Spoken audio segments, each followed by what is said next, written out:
Last week, the sudden and brutal death of the writer and creator of Swamblers got the show canceled. But what went wrong?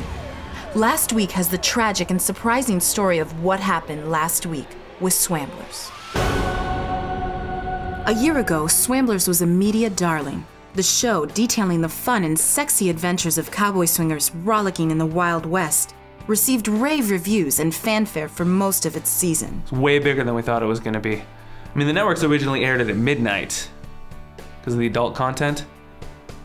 But after the pilot came out and they saw the ratings, well, they bumped us up to a more family-friendly time slot. Yeah, we had some problems with family groups. Some of them even had a sit-in at Chase Cougar's house.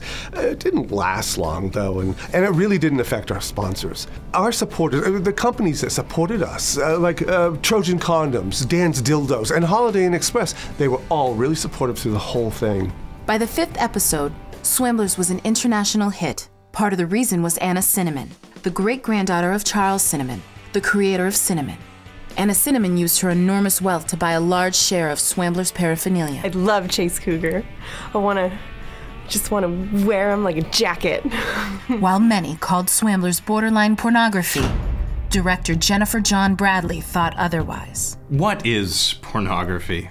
Is a painting of a nude woman pornography? Is the sunset pornography? Is Chase Cougar winning a woman in a game of cards and then showing her his love in the back room of a saloon while other men watch with lights and cameras pornography? I think history will decide. And I think history will say no. Jennifer's a very special kind of director. He's really good at taking a genre like Westerns and adding his own special touch, like nudity and anal. But it wasn't only the direction of the script that helped with its success. The lead stars, Chase Cougar and Amber Turnipseed, became huge household names. Yeah, I think I really found my calling with the cocky Brett Guncock. You know, him and his cockamamie schemes, he really was the cock of the walk. He had this danger in his eye every time he cocked his gun, yet he loved animals, from little chickens to cocks to cockroaches and peacocks. And his Cocker Spaniel, Sir Cockington III, from Coxworth. He also made a killer cocktail. And he also had a large cock. Looks like I won you fair and square, baby cakes. But I don't have time for you now, nope. Right now I got a date. A date with another man's gun. He may try to stick it in my back, but don't worry, I plan to stick it in his first. I'll be back for you, sexy cake.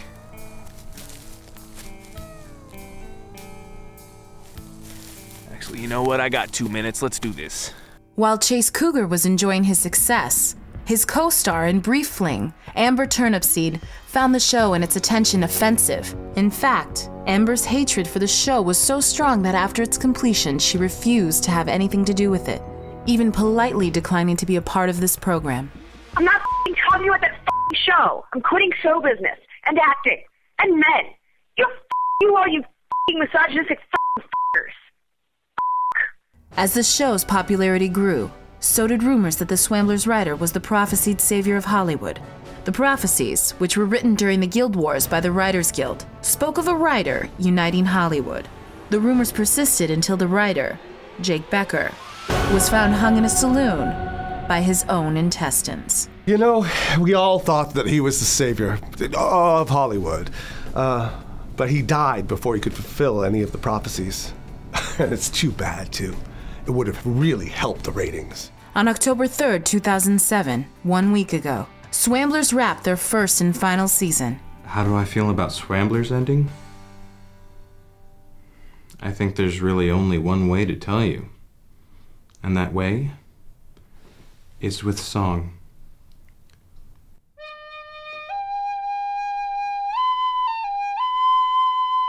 What's next for me? This old pony still has some kicks left in... I don't know where that was going. I'll probably spend the next couple years on unemployment, you know, trying to recoup my losses and trying to eat.